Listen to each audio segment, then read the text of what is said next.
Hello friends, let's continue our subject Thermal Engineering 2, Unit number 1, Internal Combustion Engine. In the last lecture, we have solved two problems of IC engine. Okay. બે numerical problem છે એ આપણે last લેક્ચરમાં solve કરી ગયા. Now next example, third and fourth example you will try by your own. We will start example number 5. The data is given like this: 6.5 kg fuel consumed per hour in a diesel engine. એક diesel engine કે જેમાં 6.5 kg fuel પર કલાક વપરાય છે. એક diesel એન્જિનમાં 6.5 kg fuel છે એ પર કલાકે વપરાય છે. સો એ શું આપેલું છે? mass of fuel consumed mf is equal to 6.5 kg per hour.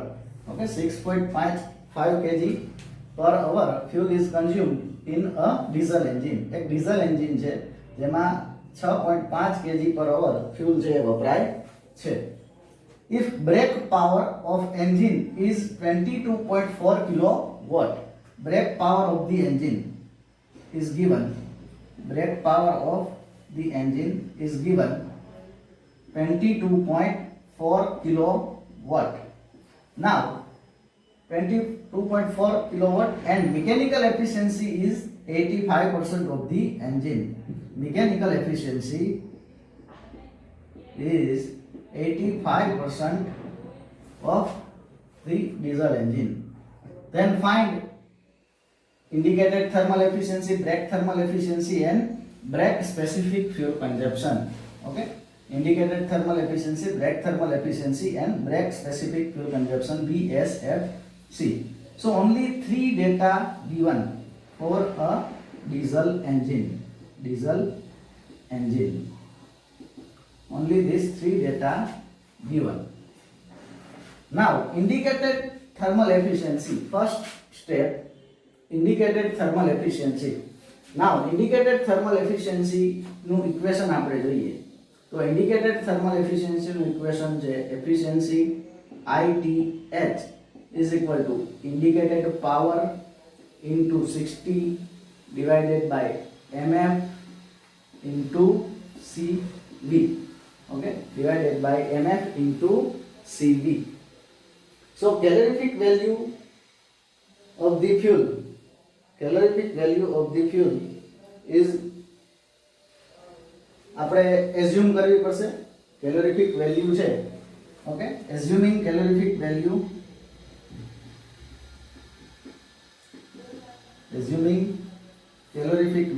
of the fuel CV is equal to, as per your book, તમારી બુક પ્રમાણે આપણે ધારી લઈએ 21,500 કિલોજૂલ પર કેજી. ઓકે, એટલે કે જે ડીઝલ એન્જિન છે એમાં ડીઝલના કમ્બશનથી પર કેજી ડીઝલના કમ્બશનથી 21,500 કિલોજૂલ હીટ છે એ પ્રોડ્યુસ થાય છે. એ આપણે તમારી બુક પ્રમાણે એઝ્યુમ કરી લઈએ છીએ. ઓકે, તમે અહીંયા વેલ્યુ 30,000 એઝ્યુમ કરી શકો, 25,000 એઝ્યુમ કરી શકો. જો નથી આપેલું, ઓકે, જો નથી આપેલું કેલોરીફિક વેલ્યુની વેલ્યુ છે, કિંમત છે આપેલી નથી ફ્યુલની કેલોરીફિક વેલ્યુ, તો જરૂરિયાત મુજબ આપણે એઝ્યુમ કરી શકીએ. પણ એ એપ્રોક્સિમેટ 20 to 30,000 ની વચ્ચે કોઈ પણ વેલ્યુ તમે એઝ્યુમ કરી શકો. અહીંયા આપણે તમારી બુક પ્રમાણે 21,500 એઝ્યુમ કરીએ છીએ. હવે ઇન્ડિકેટેડ થર્મલ એફિશિયન્સી જે આપણે ફર્સ્ટ સ્ટેપમાં મેળવવાની છે એનું ઇક્વેશન થશે indicated power into 60 by mf into CV. પર્સન્ટેજમાં કન્વર્ટ કરવા માટે આપણે તેને 100 વડે શું કરીએ છીએ? મલ્ટીપ્લાય કરીએ છીએ.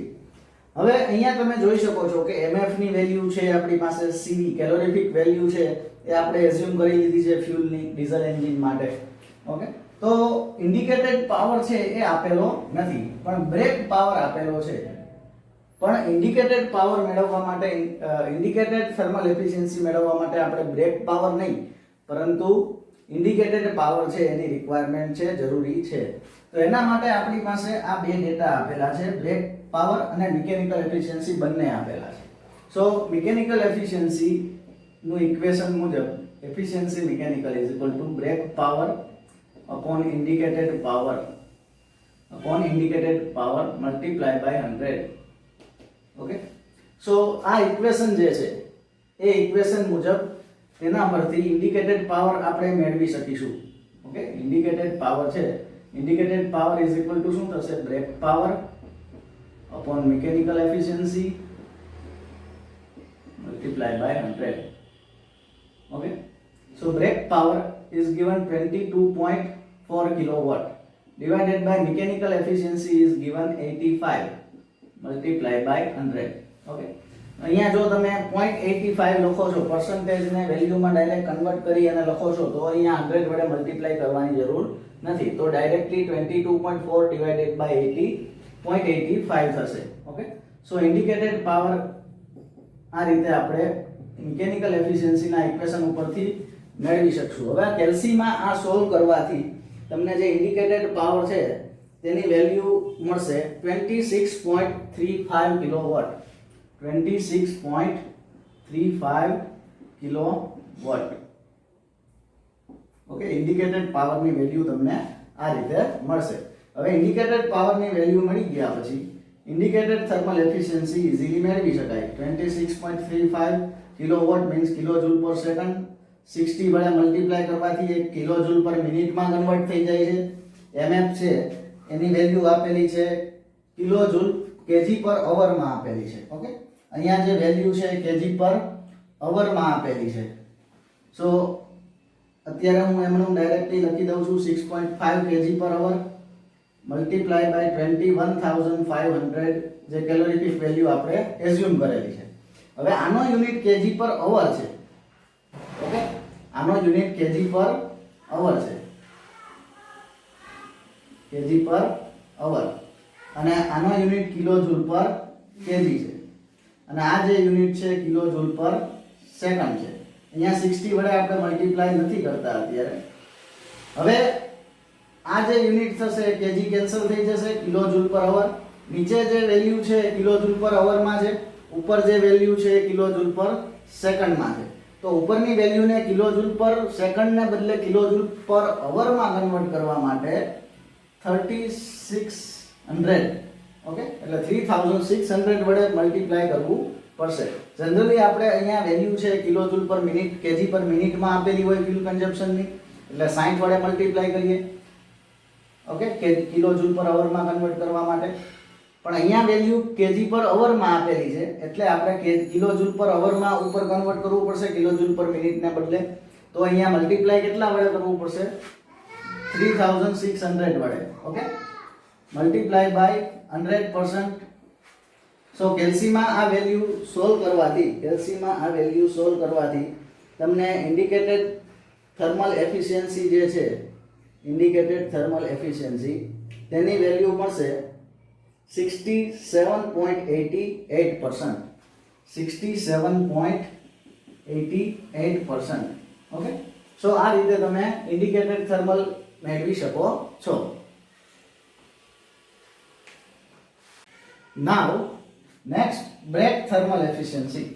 Okay, brake thermal efficiency find out કરવા માટે brake thermal efficiency BTH brake thermal efficiency is equal to brake power divided by MF into CV multiplied by 100%. Okay, હવે ઇઝીલી યાદ રાખવા માટે બ્રેક પાવર અને ઇન્ડિકેટેડ પાવર હંમેશા કયા યુનિટમાં હશે? બ્રેક પાવર અને ઇન્ડિકેટેડ પાવર હંમેશા કિલોવોટ એટલે કે કિલોજૂલ પર સેકન્ડ યુનિટમાં હશે. હવે તમારે અહીંયા મલ્ટીપ્લાય 60 વડે કરવા, 3600 60 વડે મલ્ટીપ્લાય કરવા કે 3600 વડે અંશમાં મલ્ટીપ્લાય કરવા. ઓકે, તેનો આધાર કેના ઉપર છે?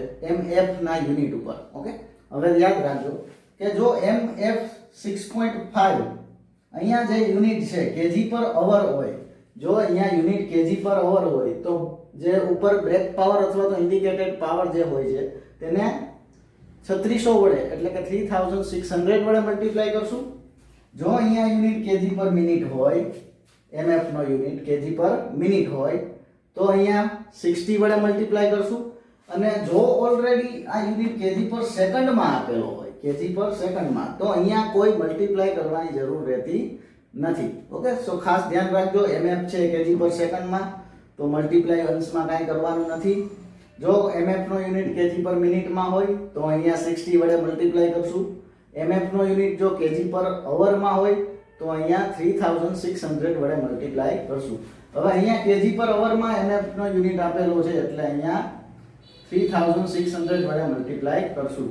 હવે બ્રેક પાવર આપેલો છે 22.4 kilowatt multiply by 3600 divided by mf ની વેલ્યુ આપેલી છે 6.5 kg per hour multiply by cv ની વેલ્યુ આપણે એઝ્યુમ કરેલી છે 21500 ઇન્ટુ 100%. સો કેલ્સીમાં આ વેલ્યુ કેલ્ક્યુલેટ કરવાથી તમને જે આન્સર મળશે બ્રેક થર્મલ એફિશિયન્સી, તો બ્રેક થર્મલ એફિશિયન્સી તમને મળશે 57.70. Okay, so brake thermal efficiency તમને મળશે 57.70. Now next step is brake specific fuel consumption. Brake specific fuel consumption is equal to, okay, brake specific fuel consumption is equal to mass of fuel upon brake power. Okay, so અહીંયા ખાસ યાદ રાખજો, brake specific fuel consumption કે indicated specific fuel consumption જ્યારે મેળવવાનું કીધું હોય તો ત્યારે mf ની વેલ્યુ હંમેશા કેજી પર અવરમાં કન્વર્ટ કરીને લેવી અને જે બ્રેક પાવર છે એની વેલ્યુ હંમેશા કિલોવોટમાં લેવી. કારણ કે બ્રેક સ્પેસિફિક ફ્યુલ કન્ઝપ્શન જે છે એ કેજી પર કિલોવોટ અવરમાં મેઝર થાય છે, તે એકમમાં મેળવાય છે. ઓકે, સો mf ની વેલ્યુ હંમેશા ઓલવેઝ આપણે કેજી પર અવરમાં રાખશું અહીંયા અને બ્રેક પાવરની વેલ્યુ ઓલવેઝ કિલોવોટમાં રાખશું. ઓકે, જો આ વેલ્યુ કેજી પર અવરમાં ન હોય તો તેને કેજી પર સેકન્ડમાં કે કેજી પર મિનિટમાં હોય તો એને કેજી પર અવરમાં કન્વર્ટ કરશું. ઓકે, સો mf ની વેલ્યુ તમને આપેલી હોય એ મુજબ mf ની વેલ્યુ અહીંયા છે 6.5 kg પર અવર, તો અહીંયા કંઈ કન્વર્ટ કરવાની જરૂરિયાત રહેતી નથી. બ્રેક પાવર છે 22.4 કિલોવોટ, સો 6.5 ડિવાઇડેડ બાય 22.4 કેલ્સીમાં આનું સોલ્યુશન કરવાથી બ્રેક સ્પેસિફિક ફ્યુલ કન્ઝપ્શન તમને મળશે 0.29 kg પર કિલોવોટ ઇન્ટુ અવર.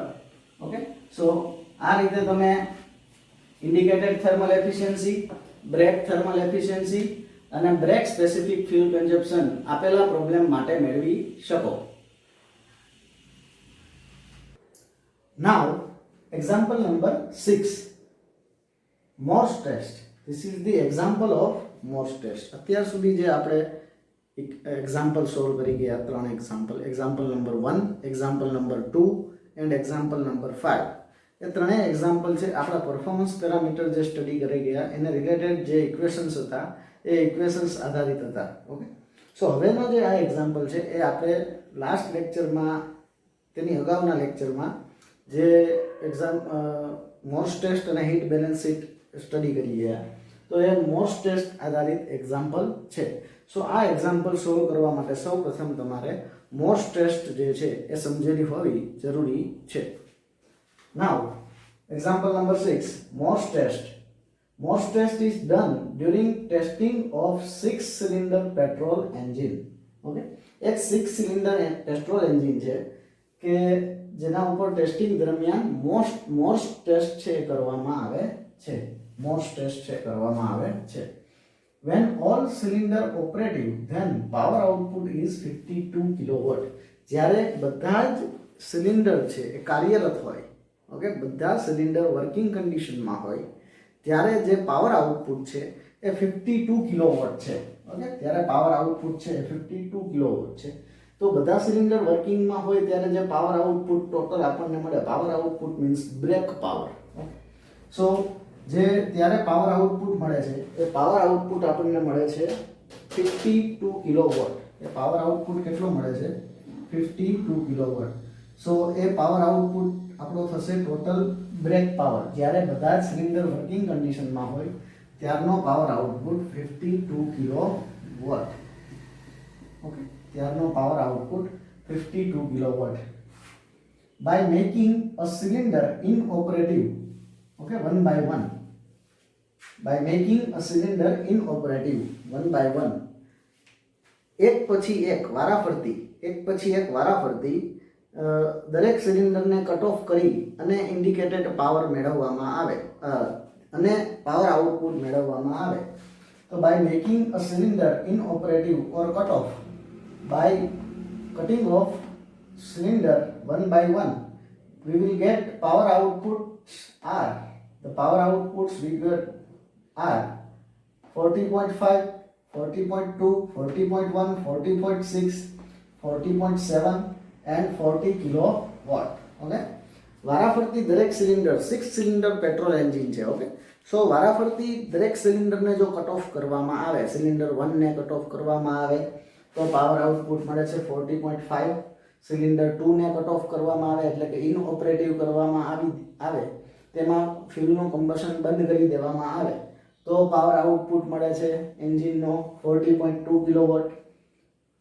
સિલિન્ડર 3 ને કટ ઓફ કરવામાં આવે, ઇનઓપરેટિવ કરી દેવામાં આવે તો પાવર આઉટપુટ મળે છે 40.1 કિલોવોટ. સિલિન્ડર 4 ને કટ ઓફ કરવામાં આવે તો power output 40.6 etcetera. Okay, so એ બધા પાવર આઉટપુટ છે, પણ વારાફરતી સિલિન્ડરને one by one cut off કરતા મળતો પાવર આઉટપુટ છે. ઓકે, સો આપણે 6 સિલિન્ડર એઝ્યુમ કરી લઈએ. 1 2 3 4 5 and 6. 1 2 3 4 5 and 6. This is 6 cylinder petrol engine. Okay, one cylinder 1 ને કટ ઓફ કરી દેવામાં આવે ત્યારે મળતો પાવર આઉટપુટ છે એ આપણે બ્રેક પાવર BP1 તરીકે ઓળખીશું. ઓકે, સિલિન્ડર 1 ને કટ ઓફ કરતી વખતે મળતો બ્રેક પાવર એટલે કે 40.5 કિલોવોટ. ધેન સિલિન્ડર 2 ને કટ ઓફ કરતા બાકીના બધા જે સિલિન્ડર વર્કિંગ કન્ડિશનમાં હોય ત્યારે મળતો પાવર આઉટપુટ એટલે BP2. આ ખાસ યાદ રાખજો. BP1 means brake power 1 means cylinder 1 ને કટ ઓફ કરતા એટલે કે સિલિન્ડર 1 જ્યારે ઇનઓપરેટિવ હોય, કટ ઓફ કન્ડિશનમાં હોય ત્યારે મળતો power output. Brake power 2 means cylinder 2 ને કટ ઓફ કરતા મળતો power output 40.2 kilowatt. 40.2 kilowatt. Okay, then cylinder 3 ને કટ ઓફ કરતા મળતો power output 40.1 kilowatt. Cylinder number 4 ને કટ ઓફ કરતા મળતો power output 40.6 kilowatt. then cylinder 5 ને કટ ઓફ કરતા મળતો પાવર આઉટપુટ 40.7 કિલોવોટ.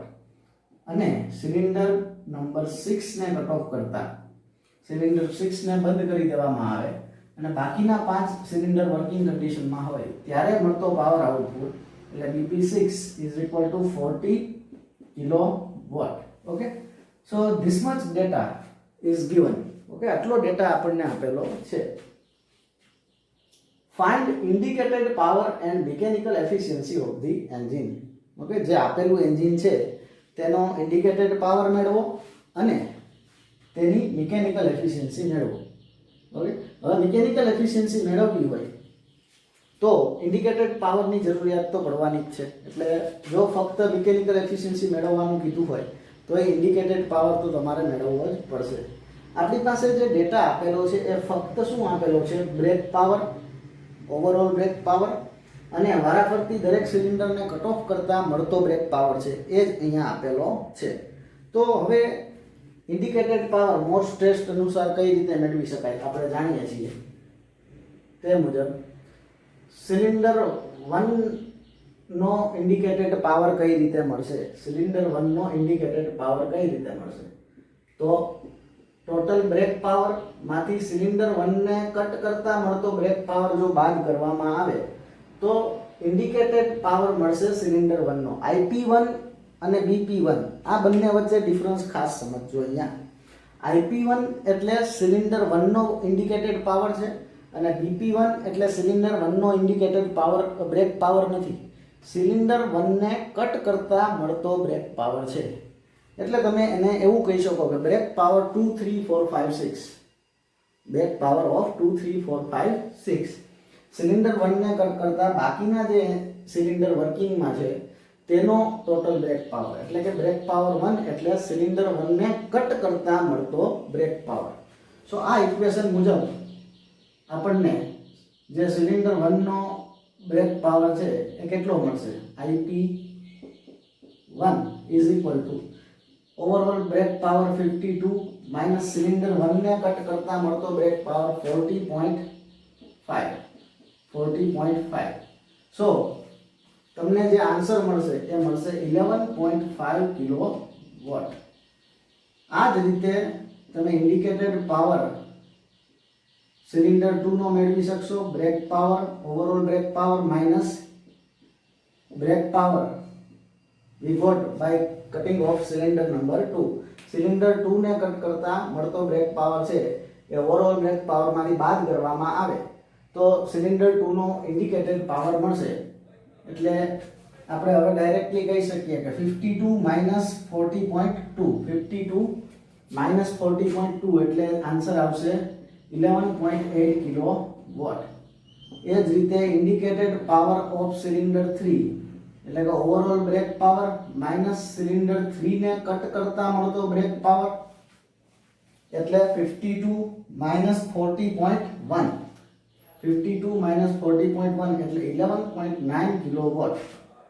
સેમ આ જ રીતે indicated power of cylinder 4 overall brake power minus cylinder 4 ને કટ કરતા મળતો બ્રેક પાવર એટલે કે 52 કિલોવોટ માઇનસ 40.6 કિલોવોટ. 52 માઇનસ 40.6 એટલે કે 11.4 kilowatt. Then indicated power of cylinder number 5 overall brake power minus cylinder 5 ને કટ કરતા મળતો બ્રેક પાવર એટલે કે 52 માઇનસ 40.7, 52 માઇનસ 40.7 એટલે તમને આન્સર મળશે 11.3 ઓકે કિલોવોટ. અને indicated power of cylinder 6, indicated power of cylinder 6 overall brake power માંથી સિલિન્ડર 6 ને કટ કરતા જે મળતો બ્રેક પાવર છે okay 52 minus 40, so 12 kilowatt. Okay so આ રીતે તમને દરેક સિલિન્ડરનો ઇન્ડિકેટેડ પાવર મળશે. આ રીતે તમને દરેક સિલિન્ડરનો બ્રેક પાવર ઇન્ડિકેટેડ પાવર મળશે. નાઉ ઇન્ડિકેટેડ પાવર, કુલ ઇન્ડિકેટેડ પાવર કઈ રીતે મળશે? તો કે indicated power of cylinder 1 plus indicated power of cylinder 2 plus indicated power of cylinder 3 plus indicated power of cylinder 4 plus indicated power of cylinder number 5 plus indicated power of cylinder number 6. So total indicated power જે તમને મળશે આ તમામનો summation 11.5 plus 11.8 plus 11.9 plus 11.4 plus 11.3 plus 12 એ દરેકનો summation તમે કેલ્સીમાં કરશો એટલે તમને ઇન્ડિકેટેડ પાવરનો આન્સર મળશે 69.9 કિલોવોટ. 69.9 કિલોવોટ, 69.9 કિલોવોટ એ તમારો થયો indicated power. So this is the first answer we got. Find indicated power and mechanical efficiency of the engine. તો આ આપણો પ્રથમ જવાબ થયો. હવે next mechanical efficiency is equal to brake power divided by indicated power multiplied by 100. Now brake power is given 52, overall brake power is 52 divided by indicated power we got 69.9 multiplied by 100%. Okay, so mechanical efficiency we will get, mechanical efficiency is equal to 74.39%. 74.39% mechanical efficiency આપણને મળશે. સો આ રીતે આપણે most સ્ટ્રેસનો example જો એક્ઝામમાં પૂછાયેલો હોય તો easily આ મેથડથી આપણે સોલ્વ કરી શકીએ. ખૂબ જ સરળ છે. આ રીતે આપણે સરળતાથી મોર સ્ટ્રેસનો એક્ઝામ્પલ પણ જો એક્ઝામમાં પૂછાય તો સરળતાથી સોલ્વ કરી શકશું. Thank you.